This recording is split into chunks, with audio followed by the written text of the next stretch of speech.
तर लोकांच्या अंगात काय आहेत असं मला खूप जण विचारतात, खूप सारे लोक नाव ठेवतात. हे सगळं अंधश्रद्धा आहे. लोकांच्या अंगात छत्रपती शिवाजी महाराजच काय येत नाही का? कसं आहे, ह्या ठिकाणी एक प्रकारची एनर्जी असते.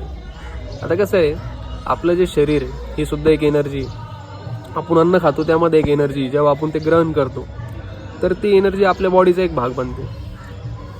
त्यानंतर अल्कोहोल आहे, दारू आहे. दारू सुद्धा एक प्रकारची एनर्जी कॅरी करते. आपण पिल्यानंतर आपली बॉडी अल्कोहोलला स्वतःचा एक पार्ट बनवून घेते आणि त्या प्रकारे आपली बॉडी वागायला लागते. तर हे जे समाधी स्थळ आहे, मंदिर आहे, देवीचे मंदिर आहे, इथं खूप उग्र प्रकारची एकदम इंटेन्स एनर्जी असते.